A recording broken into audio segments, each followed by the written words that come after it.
Hello friends, आज के video में हम लोग जीएमडीसी का इन डेप्थ एनालिसिस करेंगे और समझेंगे कि ये कंपनी आज के टाइम पे अच्छी डील है या नहीं है। तो सबसे पहले ये समझते हैं कि ये कंपनी करती क्या है। ये कंपनी आज के टाइम पे आपको इंडिया का second largest producer of lignite है। लिग्नाइट क्या है? It is a type of coal. और एक बड़ा बात बताता हूं, ये कंपनी आपको देश का एक प्रॉब्लम सॉल्व कर सकती है फ्यूचर में। उस प्रॉब्लम का नाम है रेयर अर्थ एलिमेंट। आपको पता होगा पूरा दुनिया आज के टाइम पे when it's come to rare earth mineral और रेयर अर्थ एलिमेंट्स डिपेंडेंट है चाइना पे। चाइना दुनिया का 90% सप्लाई रेयर अर्थ मिनरल का आपको कंट्रोल करता है। तो उससे क्या प्रॉब्लम हो सकता है? कल को फ्यूचर में उससे बहुत बड़ा बड़ा प्रॉब्लम हो सकता है। मान लो इंडिया और चाइना का वार हो जाए कल को, और हमारा कोई एक ऐसा इक्विपमेंट बर्बाद हो जाए जिसमें कि रेयर अर्थ मिनरल लगता है। डिफेंस में बहुत सारे इक्विपमेंट होते हैं जिसमें आपको रेयर अर्थ मिनरल लगता है। अगर मान लो ऐसा कोई इक्विपमेंट बर्बाद हो जाए तो क्या हम उसका बना सकेंगे दोबारा? अगर हमारे पास रेयर अर्थ मिनरल नहीं हुआ तो आंसर है नहीं बना सकते हैं। क्या हम अमेरिका से लेंगे? क्या पता अमेरिका उसे उस वक्त हमें ना दे और हम उसके पास खुद रेयर अर्थ मिनरल नहीं हो तो हम क्या करेंगे? We will be in trouble. This is why we as a country need our own supply of rare earth elements और रेयर अर्थ मिनरल्स। ये बात आपको समझना पड़ेगा। दिस इज वाई ये कंपनी आज के टाइम पे इंटरेस्टिंग बन जाती है। क्यों? क्योंकि ये कंपनी आपको रेयर अर्थ एक्सप्लोरेशन वगैरह का काम करने वाली है फ्यूचर में। आगे मैं आपको डिटेल में बताऊंगा। अब थोड़ा सा कंपनी को थोड़ा डिटेल में देख लेते हैं। तो ये कंपनी आपको इंडिया का second largest producer of lignite है।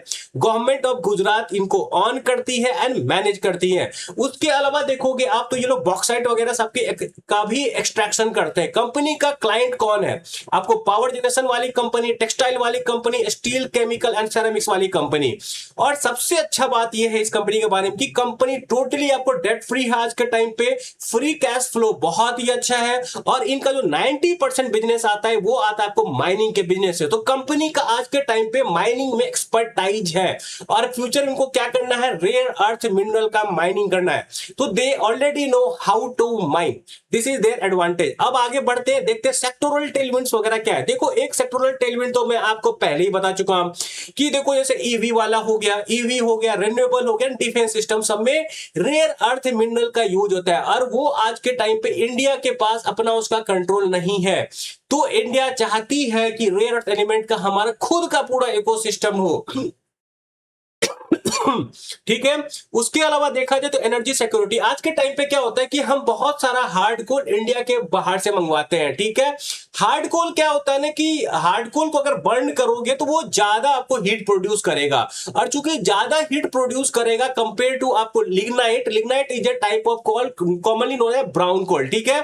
तो लिग्नाइट कम हीट प्रोड्यूस करेगा, आपको हार्ड कोल जो है वो ज्यादा आपको हीट प्रोड्यूस करेगा। तो सिंपल सा बात होता है कि ये कम वेट में ज्यादा काम कर देगा। तो ये फिजिबल है ज्यादा इकोनॉमिकली कंपनी वगैरह के लिए, ट्रांसपोर्टेशन वगैरह के लिए इकोनॉमिकली फिजिबल है। तो आज के टाइम पे इसको बाहर से मंगाया जाता है, लेकिन it can be a good alternative in bad case for hard coal, इसमें समझ लो, और हाई कॉस्ट इफेक्टिव भी है। अब आगे जाते हैं, इकोनॉमिक मोड देखते हैं। इकोनॉमिक मोड क्या है? तो देखो आज के टाइम पर अगर देखा जाए तो गुजरात में इस कंपनी का अच्छा पकड़ है। वास्ट जियोलॉजिकल रिजर्व्स इनके पास है आज के टाइम पे गुजरात में, और ये गुजरात के बाहर भी जा रहे हैं। और दूसरा क्या इनका लॉजिस्टिक एडवांटेज। देखो ये बात समझो कि लिग्नाइट जो है ना, मान लो जो हिट आपको ब्लैक कोल प्रोड्यूस करेगी 2 केजी में, उसके लिए हो सकता है कि आपको लिग्नाइट चाहिए 5 केजी। तो क्या होगा ना कि आपको ट्रांसपोर्टेशन महंगा पड़ेगा इन केस ऑफ लिग्नाइट। तो लिग्नाइट को जो परचेज करेगा ना वो वही करेगा जिसको कि कम उसका लॉजिस्टिक का प्राइस देना पड़े। तो आज के टाइम पे क्या सीन है कि गुजरात में बहुत सारी आपको इंडस्ट्री खुल रही है, बहुत सारी ऑलरेडी है, खुल भी रही है। तो इनके लिए क्या होगा, उनको पहुंचाना सामान इजी होगा। तो वहां पे इजिली आपको black coal will be replaced by lignite. इस बात का ध्यान दीजिए। और एक बहुत ही बड़ा बात है कंपनी का मोट में कि कंपनी के पास आज के टाइम पे तगड़ा कैश फ्लो है, रिजर्व्स है, जिसकी वजह से जो ये फंडिंग कैपेक्स वगैरह करेंगे ना, कैपेक्स का फंडिंग वगैरह मैं आगे बताऊंगा आपको, ये आपको या तो इंटरनल कैश फ्लो से करेंगे या तो आपको अपने रिजर्व से करेंगे। ये कर्जा नहीं उठा रहे हैं, ये प्रेफरेंशियल अलॉटमेंट भी नहीं ला रहे हैं। आज के टाइम पे तो ऐसा ही है, ऐसा कोई अपडेट नहीं आया है और मैनेजमेंट ने ऐसा ही बोला था जब लास्ट कॉन कॉल किया था इन्होंने। कॉन कॉल थोड़ा ये लोग इरेगुलर करते हैं। लास्ट कॉन कॉल देखो इन्होंने कब किया था, लास्ट कॉन कॉल इन्होंने किया था May 25 में, which is I think 1 year ago. ठीक है, तो वो सही नहीं है मेरे ख्याल से। मैनेजमेंट को कॉल रेगुलरली करना चाहिए। अब इनके बिजनेस वर्टिकल में थोड़ा हम डिटेल में जाते हैं। तो आज के टाइम पे आप इनके बिजनेस वर्टिकल को 3 सेगमेंट में बांट सकते हो। पहला है लिग्नाइट ब्राउन कोल वाला, दूसरा बॉक्साइट एंड तीसरा पावर जनरेशन। तो लिग्नाइट का यूज अब ऑलरेडी बता चुका हूं, टेक्सटाइल वगैरह में होता है, पावर प्रोडक्शन में होता है, कैप्टिव पावर प्लांट वगैरह में होता है। ठीक है, 90% ऑफ इनका रेवेन्यू आज के टाइम पे यहां से आता है। और यहां पे देखो क्या लिखा है, लो कैलोरीफिक फ्यूल, जो कि मैंने आपको ऑलरेडी बताया। लो कैलोरीफिक फ्यूल का मतलब यही हुआ कि जो ब्लैक होल आपको 2 केजी में शायद हीट जनरेट कर दे, ये आपको 1 केजी में, ये आपको 5 केजी में करेगा। इसका हीट जनरेशन कैपेसिटी कम होता है क्योंकि इसमें मॉइस्चर कंटेंट हाई होता है। बॉक्साइट का क्या काम है, बॉक्साइट अल्युमिनियम के लिए आपको एक्सट्रैक्शन वगैरह के लिए यूज होता है। देन पावर जनरेशन अगर देखोगे तो क्या है, पावर जनरेशन इनका आज के टाइम पे 10% ऑफ रेवेन्यू आता है और ये उनका एसेट है। स्टेट यूटिलिटीज वगैरह इनका क्लाइंट है, क्या करते हैं, पावर जनरेट करेंगे और उनको सेल कर देंगे। टॉप 10, और हाँ एक सबसे बड़ा बात क्या है कंपनी के लिए कि इनका जो टॉप 10 क्लाइंट है ना, वो इनका सेल का सिर्फ 25% है। तो एक तरह से आप ये समझो कि कंपनी डाइवर्स है। अगर 1-2 क्लाइंट इनका चला भी जाए तो इनको फर्क नहीं पड़ेगा। तो उस हिसाब से कंपनी काफी स्टेबल है। This is one of the good positive point इस कंपनी का आज के टाइम पे मुझे लगता है।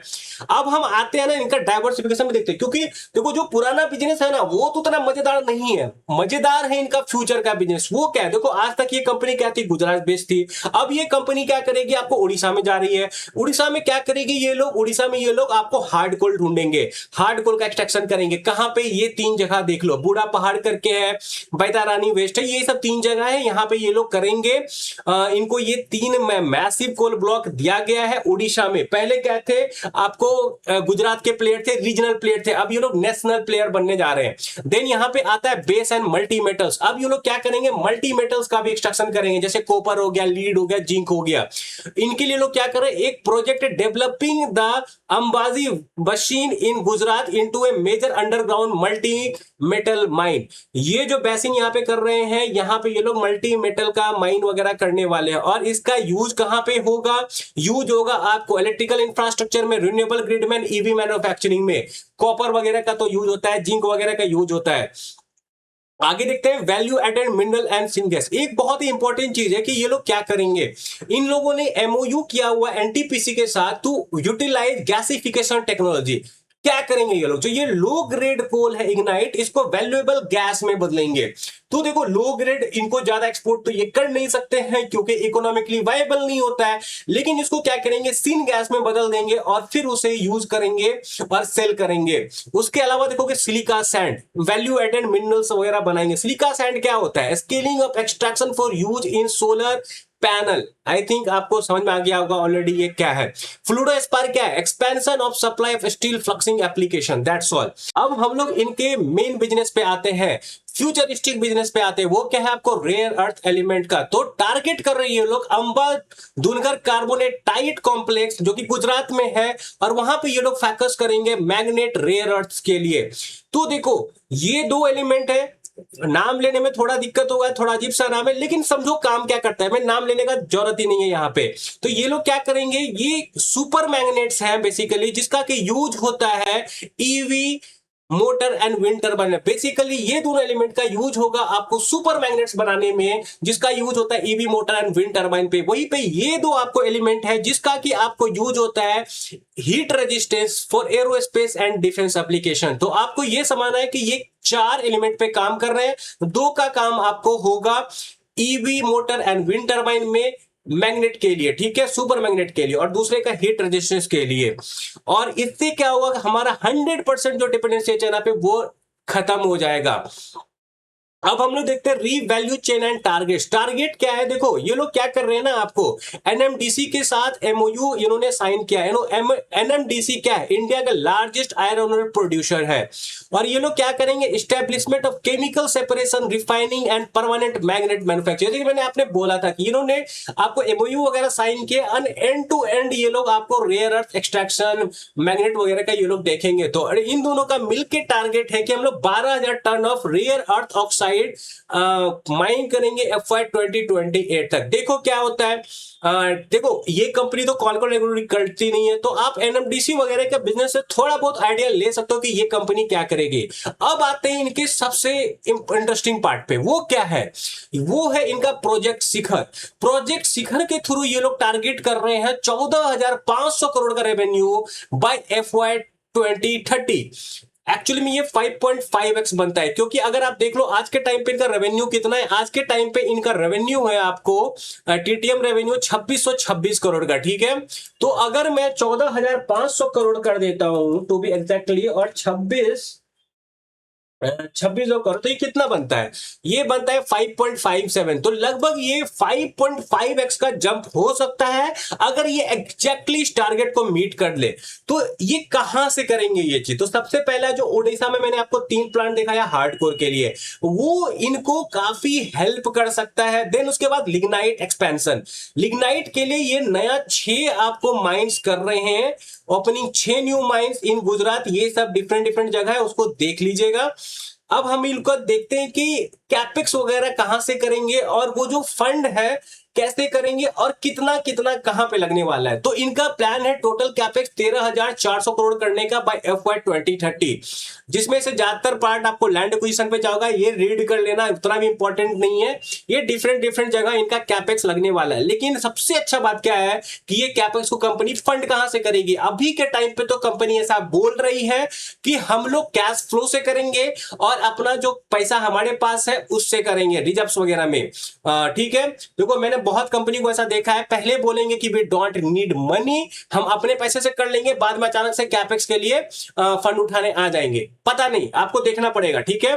ब्लाइंडली मैनेजमेंट के पीछे नहीं जाना है, अपना दिमाग यूज कीजिए। और हाँ देखते हैं एक ही बहुत इंपॉर्टेंट चीज, जो ये बोल रहे हैं कि हम लोग 14,500 करोड़ का रेवेन्यू कर लेंगे बाय FY 2030, क्या ये फिजिबिलिटी है, देखो पॉसिबल तो है, क्योंकि आपको ये देखना पड़ेगा इन्होंने यहां पे दो दो, कहां गया, हाँ ओडिशा का रैंप अप है, यहाँ पे 6 नया लिग्नाइट माइन कर रहे हैं, तो it's not entirely difficult, may be they can over achieve it. उसके अलावा रेयर अर्थ मिनरल का अगर वहां पे मिल जाता है, तो India can not only internally consume it, can sell outside also, हम लोग बाहर भी भेज सकते हैं। और आप ये चीज समझो, China +1 is a big factor here, हम लोगों को काफी फायदा हो सकता है यहाँ पे एज ए कंट्री, अगर हम ये चीज ढूंढ लेते हैं, रेयर अर्थ पावर, ठीक है। आज के टाइम पे देखो चाइना चाइना क्यों आपको डरता नहीं है यूएसए से, इसका आपको मेन रीजन है रेयर अर्थ मिनरल्स, समझो ये बात को। चाइना पे बहुत ज्यादा डिपेंडेंसी है आपको यूएसए का, तो ये है इनका, ये मीट कर सकते हैं। यहां पे डिले क्या क्या हो सकता है, लैंड एक्विजिशन, देखो बहुत ज्यादा लैंड चाहिए, तो लैंड एक्विजिशन वगैरह में डिले हो सकता है, रेगुलेटरी क्लियरेंस वगैरह में डिले होता है, ब्यूरोक्रेसी वाला delay, then REE revenue cycle starting late. देखो ये चीज आप रेयर अर्थ का जो साइकिल है ना, इनका मैनेजमेंट का क्या बोल रहा है, हमारा FY 30 चलेगा, तो उसका शायद उतना जल्दी पूछना आए, maybe they are being little bit conservative, पर देखो आगे क्या होता है। प्रॉब्लम क्या है ना ऐसी बिजनेस में, you will have to be optimistic, और थोड़ा आपको ऐसा बिजनेस में पैसा लगा के छोड़ना पड़ता है, you never know what will happen. सबसे बड़ा है कि कंपनी कॉल करती ही नहीं है, PPT तक नहीं देती है, वो मुझे एक थोड़ा निगेटिव पॉइंट लगता है, मैं आगे बताऊंगा और भी चीजें। और ये सब इनका हो गया EBITDA मार्जिन वगैरह, एक्चुअली ये थोड़ा टाइपो है, लेकिन इनका एक्चुअल EBITDA मार्जिन 25% के आसपास रहता है, अच्छे मंथ में आप 20 से 25% समझ सकते हो। ये रहा। और ये लोग क्या कर रहे हैं, shift from low margin coal to premium RE and copper वगैरह, देन आपको वैल्यू एडिशन वाया सिंगैस, तो इनके प्रोडक्ट जो है ना वो आपको चेंज हो रहे हैं, जैसे वैल्यू एडेड प्रोडक्ट, जैसे वो सिंगैस वगैरह बना रहे थे ये लोग, उसके अलावा एक दो और था, 1 मिनट फिर से देख लेते हैं क्या था। सिलिका सैंड, देन फ्लोरोस्पार, ये सब बनाने पे ध्यान दे रहे ज्यादा। तो अब लिग्नाइट ना होके ये ज्यादा आपको डाइवर्सिफाई कर रही है और वैल्यू एडेड प्रोडक्ट बनाएगी फ्यूचर में। लेकिन आपको ट्रैक करना पड़ेगा, बंद करके विश्वास नहीं करना है ऐसी कंपनी पे, आंख बंद करके। ये सब कुछ एसोसिएटेड रिस्क है कंपनी पे, जो कि आपको एनवायरमेंटल क्लियरेंस वगैरह हो गया, आपको लैंड एक्विजिशन वगैरह हो गया, कमोडिटी प्राइस वगैरह होगा, ये सब इनका थोड़ा रिस्क है, आपको क्लोजली मॉनिटर करना पड़ेगा। सबसे बड़ा इसमें है आपको रेगुलेटरी डिलेज वगैरह, देन लैंड एक्विजिशन वगैरह, क्योंकि बड़ा बड़ा लैंड चाहिए होता है इनको, वो मिलना उतना आसानी से नहीं संभव है, थोड़ा दिक्कत होता है। आपको क्लीन को क्वार्टर ऑन क्वार्टर बहुत केयरफुली ट्रैक करना पड़ेगा ऐसी कंपनी को। अब हम लोग जाते हैं कुछ देख लेते हैं इन्वेस्टमेंट थीसिस वगैरह। देखो सबसे पहला बात ये समझो कि अपर सर्किट इनमें लगा था कल, तो ये कंपनी अचानक से बहुत ज्यादा लोगों के नजर में आ गया। तो हुआ क्या था, तो अचानक से अगर आप देखोगे यहाँ पे बोला ऐसा रीजन जा रहा है, मुझे पता नहीं, शेयर प्राइस भागने के लिए मुझे नहीं लगता कोई रीजन चाहिए। किसी का मन करेगा आज खरीद लेने का, वो खरीद लेगा, शेयर प्राइस भाग जाएगा। तो देखोगे तो एफआईआई का स्टेक बढ़ा है, क्या ये बहुत ज्यादा बढ़ा है? I don't think so. तो मेरे हिसाब से किसी ने बहुत ज्यादा बाइंग किया होगा, दैट्स वाई आपको ये ऊपर दिख रहा है आज के टाइम पे। तो ये कुछ कल इवेंट हुआ था, क्लियर नहीं है यहां से कि किसने बाय किया था, बट एज्यूम कि एफआई का आपको शेयर होल्डिंग का डेटा आया था, ये बढ़ता हुआ दिखा, तो लोग इसके पीछे चले गए होंगे आपको खरीदने के लिए। इन्वेस्टमेंट थीसिस क्या है, देखो फ्यूचरिस्टिक बिजनेस है, कैश रिच कंपनी है, डेट फ्री कंपनी है, फ्यूचरिस्टिक बिजनेस सारे में काम करेगी, अच्छा खासा आपको गवर्नमेंट का सपोर्ट है, तो ठीक है।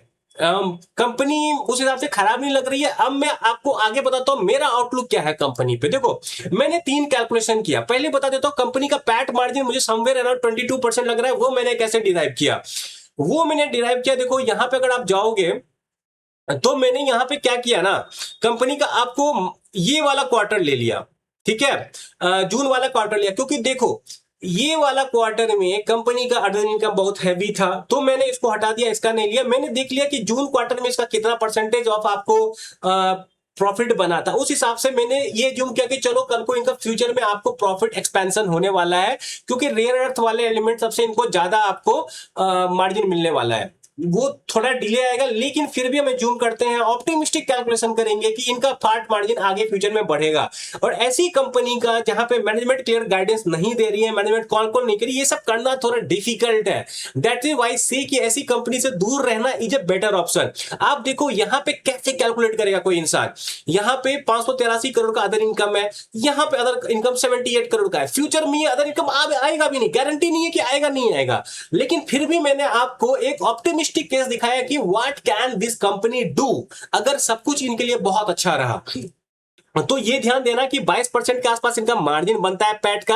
हमने 3 कैलकुलेशन किया है, 23% मार्जिन जो करके 24%, 25%। देखो नंबर्स कैन चेंज, अगर अचानक से इनको रेयर अर्थ का अच्छा खासा जैकपॉट टाइप का लग गया, थिंग्स विल बी चेंज, ठीक है, ये चीज आपको ध्यान देना पड़ेगा। तो जो मेन मैं आपको कैलकुलेशन दिखाना चाहता हूँ, ये वाला दिखाना चाहता हूँ, ये दोनों आप पॉज कर लो, स्क्रीन को और देख लो। तो मैं ज्यूम करता हूँ कि 24% मार्जिन कर लेंगे, रेवेन्यू इनका 14,500 करोड़, तो सबसे पैट इतना बनेगा, ईपीएस इतना बनेगा, फॉरवर्ड पीई 6.7। लेकिन फॉरवर्ड पीई 6.7 कब है? फॉरवर्ड पीई 6.7 है FY30 में।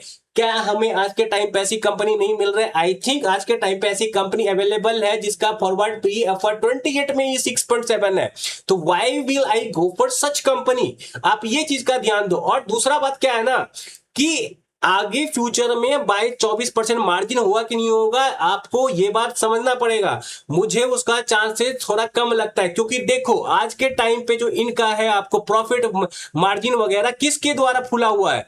इनका फ्यूचर मार्जिन आपको एलिवेटेड दिखता है, पैट मार्जिन वगैरह, क्योंकि इनका अदर इनकम ज्यादा आता है। अदर इनकम का सोर्स क्या है? इनका अदर इनकम का सोर्स है जो इनके बैंक में पैसा पड़ा हुआ है, जो इनका लिक्विड एसेट है, इलिक्विड एसेट है, ठीक है, उससे इनको पैसा आता है, इंटरेस्ट इनकम वगैरह आता है, कुछ कुछ इनको पेनल्टी मिलता है, डिफरेंट कंपनी जो इनको पेमेंट वगैरह में डिले कर देती है।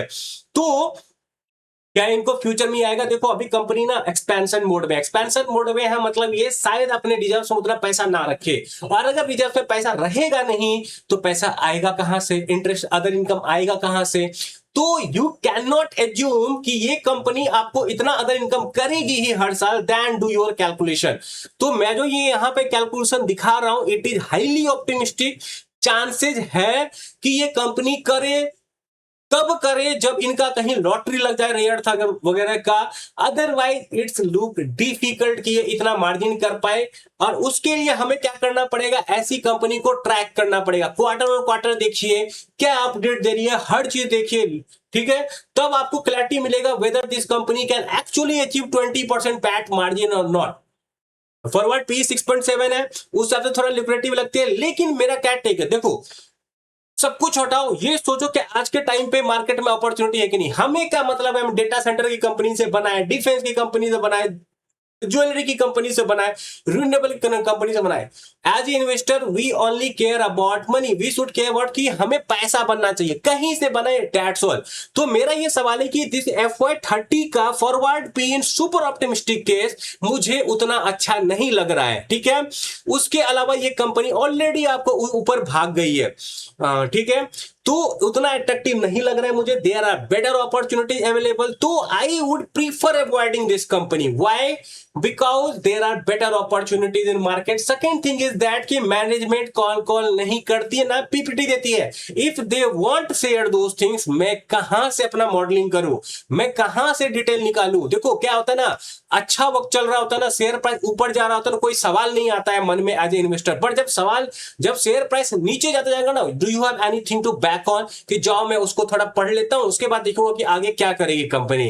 क्या आपके पास ऐसा कुछ रहेगा? नहीं रहेगा। It will be very difficult, you will have very hard times in such scenarios. ये बात समझो, आज के टाइम पे ये कंपनी फ्यूचरिस्टिक है, नो डाउट, कंपनी का फ्यूचर अच्छा हो सकता है, no doubt, but the main concern is that कि कंपनी का अगर हम गाइडेंस वगैरह निकाले तो कंपनी का पैट जो है आपको उतना जंप नहीं होगा। आप देख लो, ये 3480 है, और यहां पे जो आप देखोगे टीटीएम पैट वो 989 है।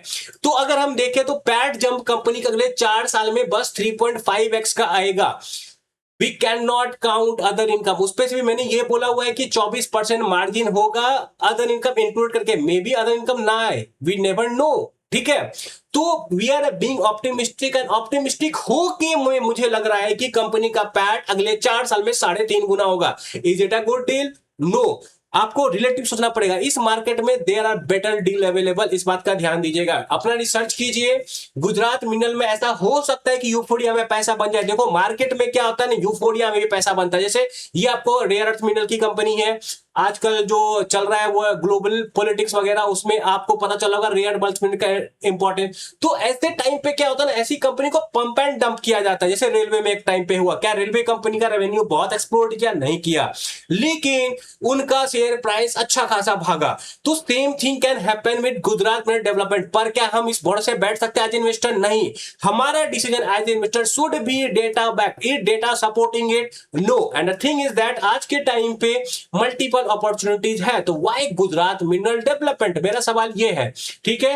एंड और मैं फाइनली बताता हूं, देखो कंपनी में पैसा बन सकता है, I am not denying it, but as a investor I am saying कि इस कंपनी में मुझे रिस्क ज्यादा लग रहा है, रिवार्ड कम लग रहा है। रिस्क क्या है? कॉल नहीं करती है, मेरे पास मॉडल करने के लिए इनफ डेटा नहीं है, बैड टाइम पे मैं कहां जाऊंगा पता नहीं। अच्छा चीज क्या है कि कंपनी फ्यूचरिस्टिक बिजनेस में है, अगर कंपनी रेयर ढूंढने में सक्सेसफुल हो जाती है, पूरा सब कुछ डेवलप हो जाता है, अच्छा खासा इनके पास बैंक हो जाता है रेयर अर्थ का, then company can grow a lot. ऐसी कंपनी में क्या कर सकते हो ना, अगर आपको इन्वेस्ट करना ही है तो थोड़ा टोकन अमाउंट डाल दो, 1% of your portfolio, then slightly increases over a time, that's all, ठीक है।